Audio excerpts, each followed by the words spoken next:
Christopher, de Alan Turing e a criptografia aos jogos e a aprendizagem. Alunas: Alice de Oliveira Alves de Jesus, Beatriz Machado Antunes de Lima, Isadora Francione de Barros, Jennifer Vitória Rosa. Orientador: Rodrigo Espinosa Cabral, coorientador: Marlon Cordeiro Domenech. Olá, meu nome é Alice e eu sou estudante do IFC Campus Freiburg. Oi, meu nome é Beatriz, eu sou aluna do Instituto Federal Catarinense Campus Freiburg. Olá, meu nome é Isadora e eu sou aluna do Instituto Federal Catarinense Campus Freiburg. Olá, meu nome é Jennifer Vitória Rosa, sou estudante do Instituto Federal Catarinense Campus Freiburg. Bom, pessoal, antes da gente começar nossa apresentação, eu gostaria de propor um desafio para vocês. A gente vai exibir uma palavra codificada aqui, um enigma, para vocês traduzirem até o fim da apresentação. Durante a apresentação, a gente vai mostrar alguns passos e algumas soluções para que vocês consigam solucionar este enigma, tá bom? Bom, pessoal, aqui está o enigma. Se você quiser pausar o vídeo para anotar e ao decorrer da apresentação tentar desvendar, fique à vontade. Bom, eu vou falar um pouco sobre o título. Bom, por que do nome Christopher?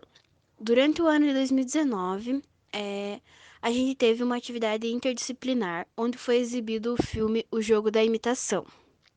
Nesse filme, ele retratava algumas partes da vida de Alan Turing, por aí vai. Depois do filme, começou a surgir várias dúvidas na nossa cabeça de como, por que Alan Turing não era uma pessoa tão falada na mídia e por aí vai, e mesmo ele sendo uma pessoa muito importante. Então, a gente decidiu pensar em algum projeto relacionado a ele, já que ele é uma pessoa muito importante. O nome Christopher surgiu por conta de que no filme, Alan tem um amigo muito próximo a ele que se chama Christopher. E esse amigo acaba falecendo ainda muito novo.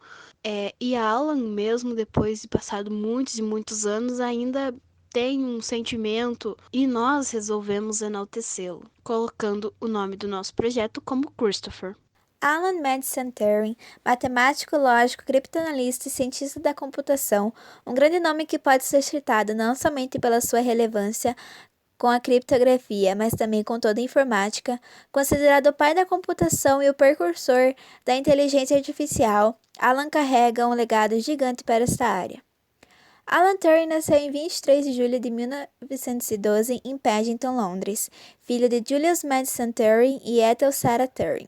Quando jovem, Alan foi aceito na escola pública Shelbourne School no ano de 1926, local onde conheceu Christopher Marcon. Os dois criaram uma grande amizade, pois compartilhavam os mesmos gostos, principalmente pela criptografia. Porém, em 1930, o seu melhor amigo de infância, Christopher, veio a falecer em decorrência da tuberculose bovina. Alan, se sentindo responsável por realizar os sonhos de Christopher, seguiu os seus estudos em Cambridge.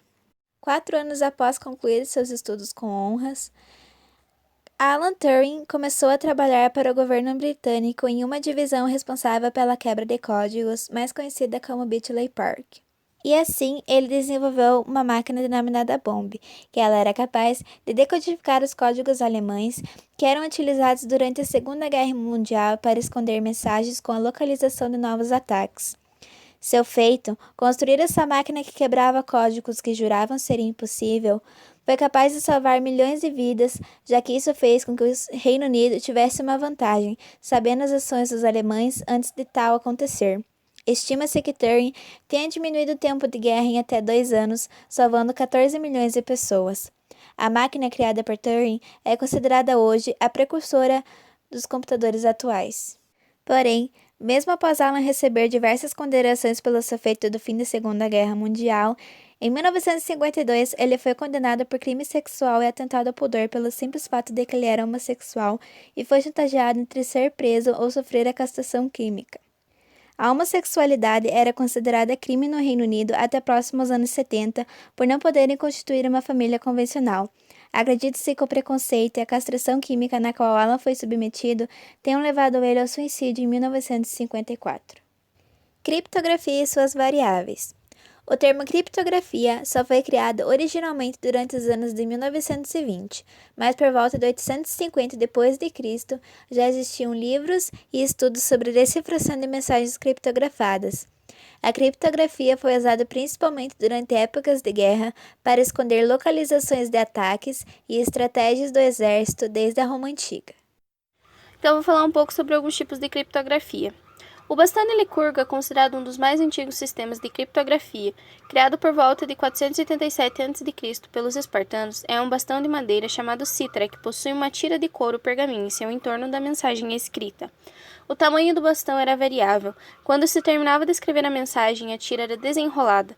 Para decifrar a mensagem, era necessário enrolar o pergaminho em um bastão do mesmo tamanho que havia sido utilizado para escrever a mensagem. Dentro da criptografia, também podemos destacar a cifra de César, que é uma técnica criptográfica muito conhecida, mas não muito utilizada hoje em dia, onde há a substituição de uma letra por outra ordenada por uma chave ou número fixo. A cifra era usada por Júlio César, que utilizava símbolos e caracteres egípcios para que a mensagem se tornasse ainda mais legível. O quadrado de Políbios também foi um tipo de técnica muito utilizada antigamente, criado na Grécia pelo historiador Políbios. Consiste em associar letras e números no estilo batalha naval utilizando os números 1, 2, 3, 4 e 5. O quadrado consistia em um quadrado 5 por 5, onde os números ficavam na primeira linha e na primeira coluna. No restante dos espaços ficavam localizadas as letras, sendo que J e o I ocupavam a mesma posição. Cada letra era associada a um número de 2 dígitos. Para decodificar a mensagem era necessário ter os números da mensagem codificada e ir localizando como na batalha naval. A técnica ADFGX surgiu com a criação do telégrafo no século XIX. Essa técnica é muito semelhante ao quadrado de Políbios, mas ao contrário dos números é usada a letra ADFGX. Código Morse é um sistema composto por todas as letras do alfabeto e todos os números. Os caracteres são representados por uma combinação específica de pontos e traços, conforme exposto na tabela. Para formar as palavras, basta realizar a combinação correta de símbolos. As mensagens são transmitidas por meio de intervalos de som ou luz, podendo ser captadas por diversos aparelhos, como, por exemplo, o radiotelégrafo e o telégrafo. Esse meio de comunicação foi muito utilizado por marinheiros durante o século XIX. O primeiro registro de resgate marítimo depois de pedido de socorro, utilizando o código Morse, ocorreu em 1899 no Estreito de Dover. O ramo da criptografia se expandiu ao longo dos últimos anos com a chegada da internet, visto que é a forma mais segura para garantir a privacidade dos dados de cada usuário de uma rede mundial de computadores. Com o número imenso de trocas de informações pessoais na internet, a criptografia passou a ser usada para proteger esses sistemas, esses materiais de possíveis invasores. Agora eu vou falar um pouco sobre o desenvolvimento cognitivo e afetivo. Bom, o desenvolvimento cognitivo é uma área de estudo da psicologia e da neurociência, que possui seu foco voltado para a área do desenvolvimento mental de uma pessoa. Esse desenvolvimento está relacionado ao processamento de informações, recursos conceituais, habilidades perceptivas, aprendizagem, entre vários outros aspectos ligados ao desenvolvimento. De forma resumida, o desenvolvimento cognitivo é o processo onde surge a capacidade de pensar e compreender. Jean Piaget teve uma importância notável em relação a esta área. Piaget sugeriu 4 períodos gerais de desenvolvimento cognitivo, sendo eles sensório-motor, pré-operacional, operacional concreto e operacional forma. O desenvolvimento afetivo está inteiramente vinculado com o processo de aprendizagem, ou até mesmo ao atraso escolar, pois a presença de familiares é algo indispensável para que ocorra um bom desenvolvimento na vida escolar do indivíduo. Ele também está relacionado às opiniões pessoais e tomadas de atitudes que determinam a personalidade do indivíduo, de forma a serem formadas a partir de experiências que tiveram ao decorrer de suas vidas. A afetividade e a inteligência caminham juntas e se estruturam nas ações feitas no dia a dia do indivíduo. O afeto pode ser compreendido como uma energia necessária para que a estrutura cognitiva passe a realizar suas funções. Portanto, acaba influenciando a velocidade com que se cria conhecimento, pois quando as pessoas se sentem seguras, aprendem com mais facilidade. Conforme explicado anteriormente, o desenvolvimento afetivo é essencial para retratarmos principalmente a empatia, que foi um ponto realmente que faltou durante a vida de Alan Turing, conforme o que indica sua biografia. O preconceito é o termo para a opinião desfavorável dada sem consentimento que gira em torno do pensamento hostil. Muitas das vezes é apresentado por um meio social. Alan Turing enfrentou o preconceito durante sua vida, e foi isso que o levou ao suicídio. Jogos eletrônicos e a aprendizagem.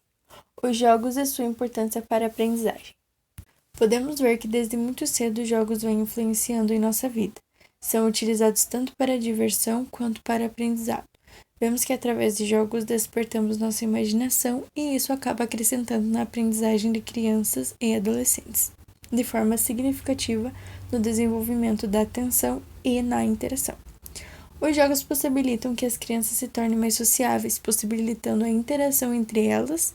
Outro ponto positivo que podemos citar é a capacitação para a resolução de problemas. Os jogos na área da aprendizagem podem ser divididos em diversos quesitos, como para qual disciplina ele será usado, quais os temas abordados durante o jogo, qual a complexibilidade do jogo e, por fim, qual o intuito daquele jogo ser utilizado dentro da sala de aula. Esses jogos, acima de tudo, devem visar o desenvolvimento afetivo e cognitivo. Os jogos eletrônicos ganham destaque pois estão ligados às habilidades cognitivas. Possuem inúmeras contribuições para o desenvolvimento da criança, pois estão mais aptas a aprender e se descobrir. O jogo, além de ser utilizado como entretenimento, é também uma forma riquíssima para o desenvolvimento da criança. Assim, acaba se socializando e se descobrindo, pois os jogos são prazerosos, dinâmicos e acabam despertando a curiosidade e o interesse, estimulando a aprendizagem de uma forma divertida. Também acabam sendo importantes para as habilidades sociais e podem ser utilizados nas mais diferentes classes, inclusive com alunos que possuem necessidades especiais, como autismo, transtorno e déficit de atenção. O primeiro jogo eletrônico. O primeiro jogo eletrônico surgiu no ano de 1958 pelo físico norte-americano William Higginbotham, que adaptou um software de osciloscópio para demonstração de duas bolas em movimento, que mais tarde se chamou de Tennis for Two, tênis para dois. Os vários tipos de jogos utilizados no meio educacional. Existe uma grande variedade de jogos eletrônicos que possuem diferentes formatos, regras, níveis, tempo, complexibilidade e entre outros aspectos. Cada jogo pode possibilitar e facilitar o desenvolvimento de determinadas habilidades, sendo assim atingindo uma função específica. Os jogadores utilizam suas habilidades cognitivas para a execução do jogo. Esses jogos possuem potencial grande para contribuir com o processo de aprendizagem do sujeito, pois apresentam diferentes formatos e níveis de dificuldades crescentes.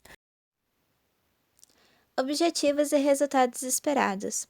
O projeto Christopher tem como seu objetivo principal desenvolver um jogo eletrônico sobre a vida e o legado de Alan Turing, apresentando sua trajetória e seus importantes feitos a jovens e adolescentes, pretendendo-se assim despertar a sua curiosidade tanto com Alan Turing quanto com a criptografia, expandindo seus conhecimentos e trabalhando com pontos da aprendizagem e do desenvolvimento cognitivo efetivo. O primeiro ponto é desenvolver com sucesso o jogo com todas as informações obtidas durante os meses de pesquisa, para assim o aplicar nos usuários selecionados.